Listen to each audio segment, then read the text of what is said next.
ആശാവർക്കർമാരുടെ സമരത്തെ പ്രതിരോധിക്കാൻ പുതിയ വഴിയുമായി സർക്കാർ വഴങ്ങാതെ സമരക്കാർ പുതിയ ഹെൽത്ത് വളണ്ടിയർമാരെ തേടാൻ നിർദ്ദേശിച്ചു നാഷണൽ ഹെൽത്ത് മിഷൻ.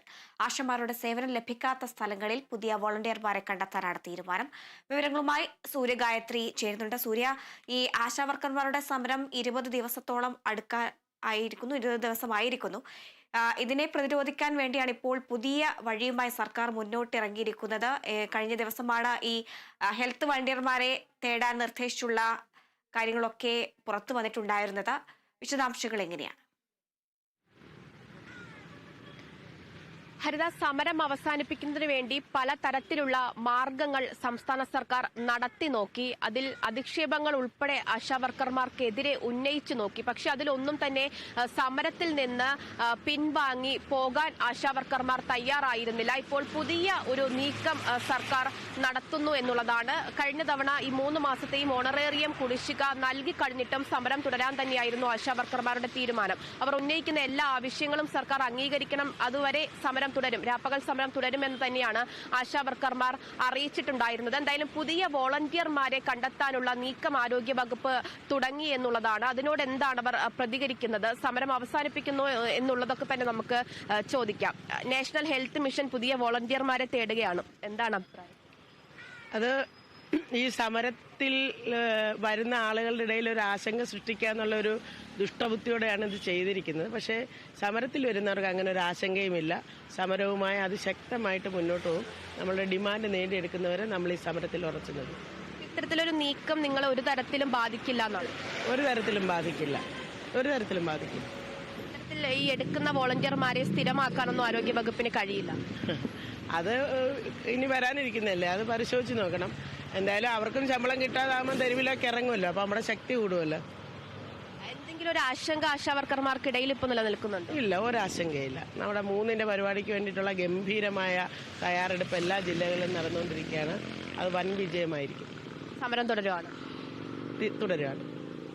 പൂർണ്ണ ആത്മവിശ്വാസത്തോടെ അവർ സമരം തുടരുകയാണ്. അതായത് മാർച്ച് 3-ന് നിയമസഭ വീണ്ടും ആരംഭിക്കുകയാണ്. ആ സമയത്ത് നിയമസഭയിലേക്ക് ആശാവർക്കർമാർ ഒരു മാർച്ച് നടത്തുന്നുണ്ട്. ഈ സെക്രട്ടേറിയറ്റിന് മുന്നിൽ നടത്തുന്ന രാപ്പകൽ സമരം അത് എല്ലാ ജില്ലകളിലേക്കും വ്യാപിപ്പിക്കുന്നതിന് വേണ്ടിയുള്ള നീക്കങ്ങളും അവർ ആരംഭിച്ചു കഴിഞ്ഞു എന്നുള്ളതാണ്. ആശാവർക്കർമാർക്കിടയിൽ ഒരു ആശങ്കയുണ്ടാക്കി, ഒരു ഭീതി ജനിപ്പിച്ച് അവരെ സമരത്തിൽ നിന്ന് പിൻവാങ്ങുന്നതിന് വേണ്ടിയുള്ള നീക്കങ്ങളാണ് ആരോഗ്യവകുപ്പ് ഉൾപ്പെടെ സർക്കാർ വൃത്തങ്ങൾ നടത്തുന്നത്. പക്ഷേ അത്തരത്തിൽ ഉള്ള ആശങ്കകൾക്കൊന്നും വക കൊടുക്കാതെ അവർ സമരം തുടരുകയാണ്. ഉന്നയിക്കപ്പെടുന്ന എല്ലാ ആവശ്യങ്ങളും സർക്കാർ അംഗീകരിക്കണം എന്ന നിലപാടിൽ ആശാവർക്കർമാർ ഉറച്ചു നിൽക്കുന്നു. രാപ്പകൽ സമരം തുടരും. അതുപോലെ തന്നെ സമരം എല്ലാ ജില്ലകളിലേക്കും വ്യാപിപ്പിക്കും. സൂര്യ, അതേസമയം തന്നെ ഈ ഇത്തരത്തിൽ ഈ വളണ്ടിയർമാരെ നിയമിക്കുകയാണെങ്കിൽ ഈ ആശാ വർക്കർമാരുടെ ഒരു മുന്നോട്ടുള്ള സമരം അവർ തുടരുമെന്ന് അവർ പറഞ്ഞു കഴിഞ്ഞു. ഇനി എന്തായാലും ഇവർ സമരം തുടരുന്ന സ്ഥിതിക്ക് വളണ്ടിയർമാരെ നിയമിക്കാനുള്ള ഒരു തീരുമാനവുമായി മുന്നോട്ട് പോകാൻ തന്നെയായിരിക്കില്ലേ സർക്കാർ നീക്കം? തീർച്ചയായിട്ടും. അതായത് ഈ ആശാവർക്കർമാർ രാപ്പകൽ സമരം സെക്രട്ടേറിയറ്റിന് മുന്നിൽ നടത്തുന്നത് കൊണ്ട് തന്നെ അവർ ഈ വർക്ക് ചെയ്തുകൊണ്ടിരുന്ന മേഖലയിലൊക്കെ തന്നെ ഇത്തരത്തിലുള്ള ആശങ്കകൾ അല്ലെങ്കിൽ അവർ ചെയ്യുന്ന ജോലികൾ ബാക്കി നിൽക്കുകയാണ്. ആശാപ്രവർത്തകർ ഒരു ദിവസം പോലും അവധിയില്ലാതെ അവർ നിരവധി ആയിട്ടുള്ള കാര്യങ്ങളാണ് ഈ ആരോഗ്യ മേഖലയിൽ ചെയ്തുകൊണ്ടിരിക്കുന്നത്. അതിനൊക്കെ തന്നെ ഒരു തടസ്സം വന്നിരിക്കുകയാണ്. അപ്പോൾ അതിന് പകരം ആളെ നിശ്ചയിച്ചിട്ടുണ്ട് എന്ന ഒരു കാര്യമാണ് ആരോഗ്യ വകുപ്പ് അറിയിക്കുന്നത്. ഒരുപാട് ജോലികൾ ബാക്കി നിൽക്കുന്നുണ്ട്. അതിന് പകരമായിട്ട് ആളെ ഏൽപ്പിച്ച് അവരെ കൊണ്ട് ജോലി ചെയ്യിപ്പിക്കുന്നതിന് വേണ്ടിയിട്ടാണ് ഇപ്പോൾ വോളണ്ടിയർമാരെ എടുക്കുന്നതിന് വേണ്ടിയുള്ള തീരുമാനം സർക്കാർ കൈക്കൊണ്ടിരിക്കുന്നത്.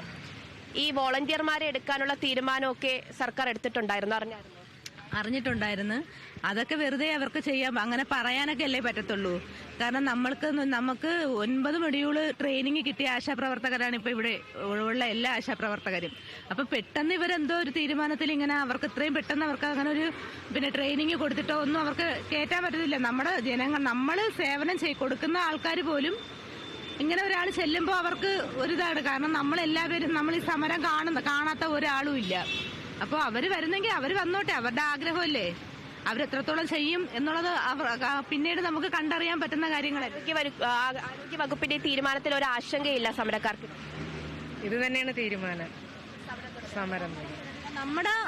നമ്മുടെ അവകാശം നേടിയെടുക്കുക, നമ്മുടെ ജീവിതത്തിന് വേണ്ടിയിട്ടുള്ള ഒരു സമരമാണ് നമ്മളീ പോരാടുന്നത്. ഇന്നലെ അർദ്ധരാത്രിയിൽ മഴ പെയ്തു. ഈ മഴയെല്ലാം നനഞ്ഞ് ഞങ്ങൾ ഇവിടെ നിന്ന് സമരം ചെയ്യണമെങ്കിൽ നമ്മൾ അങ്ങനെ ഇട്ടിട്ട് കളഞ്ഞിട്ട് പോകാൻ വേണ്ടിയിട്ട് വന്ന സമരം അല്ല. എങ്കിൽ ആ മഴ സമയത്തോ അല്ലെങ്കിൽ ഇത്രയും ദിവസം, ഇന്ന് 20ാമത്തെ ദിവസമാണ്, നമുക്ക് എന്തായാലും ഈ സമരം കളഞ്ഞിട്ട് പോകാമായിരുന്നു. നമ്മൾ എന്തിനാ കളഞ്ഞിട്ട് പോകുന്നത്? ഞങ്ങൾക്കല്ലെങ്കിൽ ഇവർക്ക് നമ്മുടെ സർക്കാരിന് പറയാം നമ്മൾ 3 ദിവസമൊക്കെ ഒരു സമരം ആയപ്പോഴത്തേനും പറയാം ഞങ്ങൾ ഇത്ര രൂപ നിങ്ങൾക്ക് തരാം, കൂട്ടിത്തരാം, അല്ലെങ്കിൽ 1000 രൂപ കൂടി കൂട്ടിത്തരാം, നിങ്ങൾ പൊയ്ക്കോ എന്നൊക്കെ പറഞ്ഞ് ആ സമയത്തൊക്കെ നമ്മുടെ അടുത്ത് അങ്ങനെ പറഞ്ഞെങ്കിൽ നമ്മൾ പിന്മാറാനും നമുക്ക് കുടിശ്ശികയായി കിടന്ന ഓണറേറിയവും നമുക്ക് കിട്ടിയിരുന്നെങ്കിൽ ഞങ്ങളത് പോകാൻ തയ്യാറായിരുന്നു. ഇപ്പൊ നമുക്ക് ഈ കേന്ദ്ര സർക്കാർ കൊടുത്തിട്ടില്ല എന്ന് പറയുമ്പോഴും ഫണ്ട് കൊടുക്കാതെ തരാത്തേന്ന് പറഞ്ഞത് ഇപ്പൊ അവർക്ക് എവിടെ നിന്ന് കിട്ടി ഈ ഫണ്ടൊക്കെ? ഇപ്പൊ ഞങ്ങൾക്ക് കിട്ടേണ്ട ഇൻസെന്റീവും ഓണറേറിയും നമ്മുടെ എല്ലാവരുടെ അക്കൗണ്ടിൽ വന്നിട്ടുണ്ട്. അപ്പൊ ഇത് നേരത്തെ അവർക്ക് ചെയ്യാൻ പറ്റുന്ന ഒരു കാര്യമല്ലായിരുന്നോ? അപ്പോൾ ഞങ്ങളിനി എന്തായാലും ഇതിന് നമ്മൾ 21,000 രൂപ ഒരു ദിവസം നമ്മൾ സാധാ ഒരു തൊഴിലാളിക്ക് കിട്ടുന്ന ജോലി വേതനം പോലും ഞങ്ങൾ ചോദിക്കുന്നില്ല. ഒരു ദിവസത്തേക്ക് 700 രൂപയാണ് ചോദിക്കുന്നത്. അപ്പോൾ ഒരു മാസം 21,000 രൂപ ചോദിക്കുന്നത് തെറ്റാണോ? ഇത്രയും നാൾ നമ്മൾ ഇത്രയും നിന്നു. അതുപോലെ പിരിഞ്ഞു പോകുന്ന വിരമിക്കൽ ആൾക്കാർ 62 വയസ്സായി പിരിഞ്ഞു പോകുന്നവർക്ക് 5 ലക്ഷം രൂപ ആ സർക്കാരിന് കൊടുക്കാൻ പറ്റുന്നതാണ്. അതും കിട്ടിയേ മതിയാവൂ. പിന്നെ നമ്മൾ അതന്നെയാണ് ഹരിത, അതായത് സർക്കാരിന്റെ ഭാഗത്ത് നിന്നുള്ള ഒരു ഭീഷണിയും ആശാവർക്കർമാരുടെ സമരത്തെ പ്രതിരോധിക്കാൻ പുതിയ വഴിയുമായി സർക്കാർ വഴങ്ങാതെ സമരക്കാർ പുതിയ ഹെൽത്ത് വളണ്ടിയർമാരെ തേടാൻ ഉദ്ദേശിച്ച നാഷണൽ ഹെൽത്ത് മിഷൻ. ആശമാരുടെ സേവനം ലഭിക്കാത്ത സ്ഥലങ്ങളിൽ പുതിയ വളണ്ടിയർമാരെ കണ്ടെത്താനാണ് തീരുമാനം. വിവരങ്ങളാണ് സൂര്യഗായത്രി നൽകിയത്.